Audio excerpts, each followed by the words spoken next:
بسجيل من الصخر رميناهم بكل فتى هزبر باسل حر أبابيل الهدى جاءت بسجيل من الصخر رميناهم بكل فتى هزبر باسل حر هزبر باسل حر.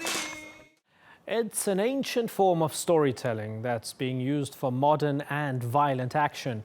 Poetry, in the form of songs, is often overlooked as an important recruiting tool for terror groups like Daesh and Al Qaeda.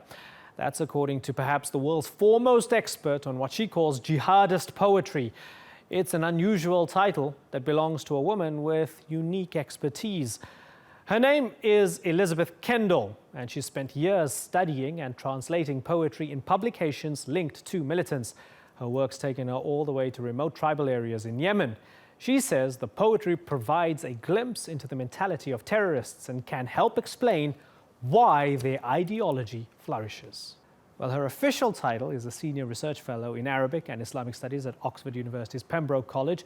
Elisabeth Kendall joins me now from Oslo. It's great to talk to you.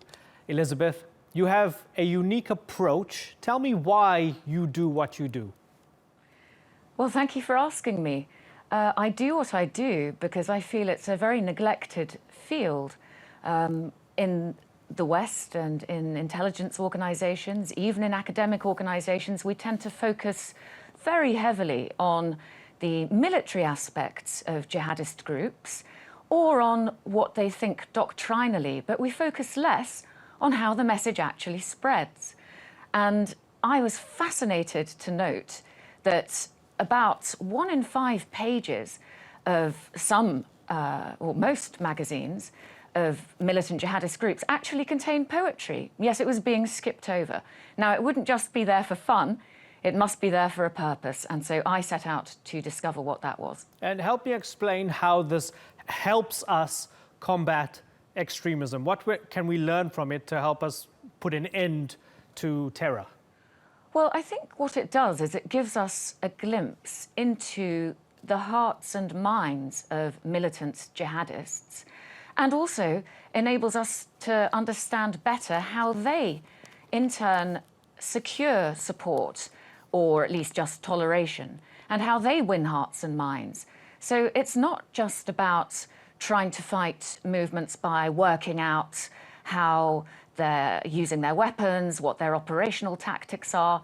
It's about working out how they win over local populations. And the poetry does tell us something about that. There are many different functions that the poetry performs. And I think there's also a practical aspect that one shouldn't forget, which is that the poetry stays in the collective memory. It's not just written, it's oral as well. I haven't read any of their poetry, but having listened to some of the nasheeds or the religious music, and having come across like the Quranic recitation that is attached to some of the videos, whether it's al-Qaeda or Daesh, I always felt that people often underestimate just how much of a focus they have on the aesthetics of it all. The fact that these things are filmed beautifully, the music, the lyrical nature of it is really beautiful. Tell me how important the aesthetics are to winning over new recruits and sort of drawing people in. Well, I think they're very important. And one of the reasons for that is that, as I said, it hangs around in the memory, it's catchy, it's easy to pass on. You don't need print media, you don't even need the internet, it travels on the wind. And of course, when websites are taken down or Twitter feeds are taken down, the poetry just lives on. And what it does is it's not really trying to argue a case. The poetry is distilling an idea into a very, very simple black and white image of the world as good guys and bad guys in a way that resonates. Right. So, for example, in Yemen, where I do most of my work, I undertook a survey and found out that 74% of the population considers poetry either important or very important in their daily lives. So it's no surprise that the jihadist movements are using this.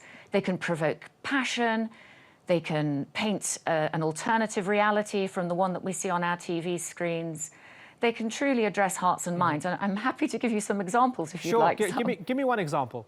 Go ahead. Okay, so here's an example of recreating the power rush of a suicide bomber. This would be recited. It would also be easily converted into a nasheed, into an anthem, as you mentioned earlier. So I'll give it to you in Arabic first, and then I'll tell you what it says. سأشد حزامي الناسف وانتفض كبرق خاطف وأمر كالسيل جارف. I mean, you can hear the lilt, the rhythm.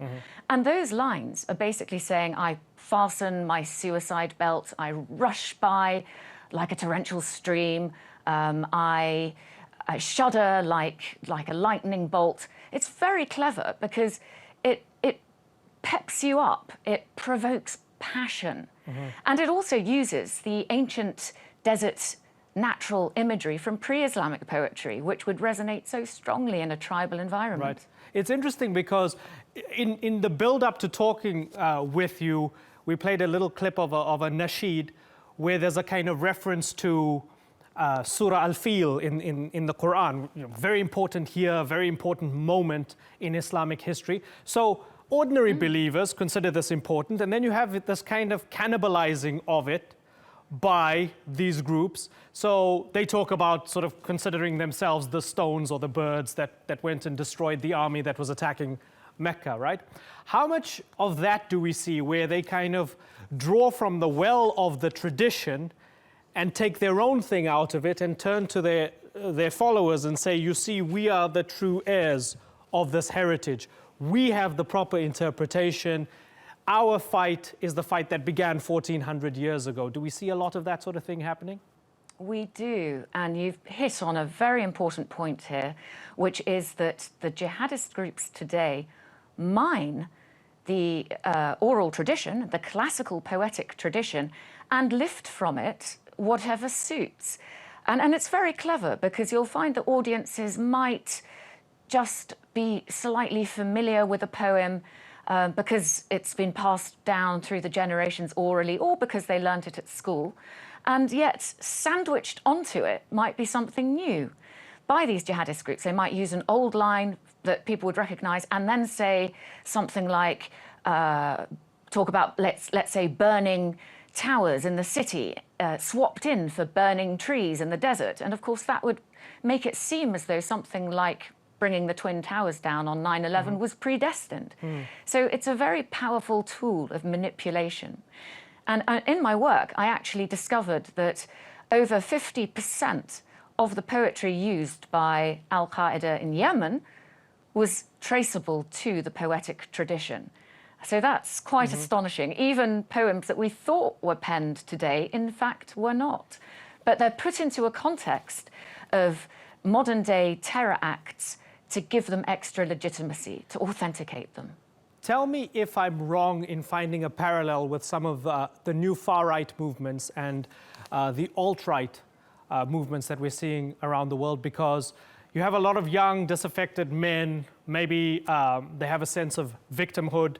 They feel as if they've lost something great in their past, in their culture, their civilization, and they connect with these kind of memes, right? Sometimes it's a very simple internet meme, and other times it's something deeper in, I guess, the Richard Dawkins sense. It's an idea where they connect with ideas of kind of medieval chivalry, and they quote Richard the Lionheart, and they glorify the Crusades and stuff, because we're seeing a lot of that sort of stuff emerge in the United States and elsewhere.